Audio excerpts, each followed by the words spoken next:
ज़ाहिरी नमाज मुअज़्ज़ज़ सामईन किराम, आज की वीडियो में मैं आप लोग के साथ हज़रत मोहम्मद मुस्तफ़ा सल्लल्लाहु अलैहि वसल्लम का एक ऐसी हदीस पाक शेयर करने वाला हूँ जो कि नमाज के हवाले से है। तमाम अहले मुस्लिम से यही दरख्वास्त है कि इस हदीस पाक को तवज्जो के साथ सुनिए, क्योंकि इसी सुनने और देखने में हमारी कामयाबी है। बिस्मिल्लाहिर्रहमानिर्रहीम। हज़रत अब्दुल्लाह बिन मसऊद रज़ियल्लाहु तआला अन्हु इरशाद फरमाते हैं कि जो शख्स ये चाहे कि कल क़यामत के दिन अल्लाह जल्ल शानहू की बारगाह में मुसलमान बनकर हाजिर हो और वो उन नमाज़ों को ऐसी जगह अदा करने का एहतिमाम करें, वो इन नमाज़ों को ऐसी जगह अदा करने का एहतिमाम करे जहाँ अजान होती है, यानी मस्जिद में, इसलिए कि हक़ ताला शानहू ने तुम्हारे नबी अलैहिस्सलातु वस्सलाम के लिए ऐसी सुन्नतें जारी फरमाई है जो सरासर हिदायत है। उन्हीं में से ये जमात की नमाजें भी है। अगर तुम लोग अपने घरों में नमाज़ पढ़ने लगोगे जैसा कि फ़लाँ शख्स पढ़ता है तो तुम नबी सल्लल्लाहु अलैहि वसल्लम की सुन्नत के छोड़ने वाले होंगे।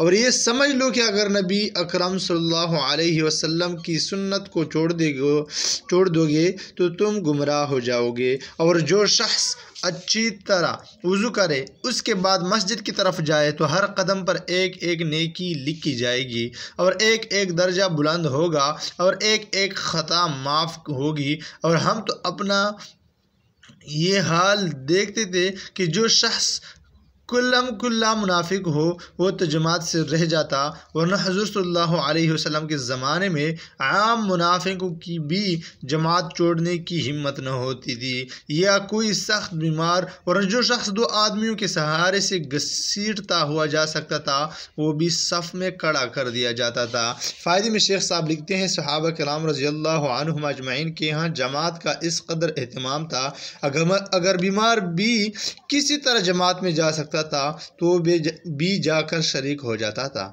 चाहे वो दो आदमियों को खींच कर ले जाने की नौबत आती।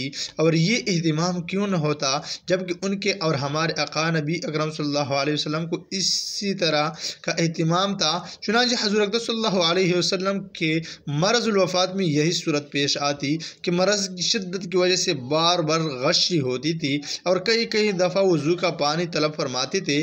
आखिर एक मरतबा वज़ू फरमाया और हज़रत अब्बास रज़ियल्लाहु तआला अन्हु और एक दूसरे सहाबी रज़ियल्लाहु तआला अन्हु के सहारे से मस्जिद में तशरीफ़ ले गए कि ज़मीन पर पाँव मुबारक अच्छी तरह जमता भी न था। हज़रत अबू बकर रज़ियल्लाहु तआला अन्हु ने तामील इरशाद में नमाज पढ़ाना शुरू कर दी थी। हज़रत सल्लल्लाहु अलैहि वसल्लम जाकर नमाज में शरीक हुए। हज़रत अबू दरदा रज़ियल्लाहु तआला फरमाते हैं कि मैंने हज़रत अक़दस सल्लल्लाहु अलैहि वसल्लम को ये इरशाद फरमाते सुना कि अल्लाह की इबादत इस तरह करो गोया बिल्कुल सामने है और तू उसको देख रहा है, और अपने आप को मुर्दों की फहरिस्त में शुमार किया कर, जिंदों में अपने को न समझ ही नहीं कि फिर न किसी बात की खुशी न किसी बात से रंज, और मजलूम की बद्दुआ से अपने को बचा।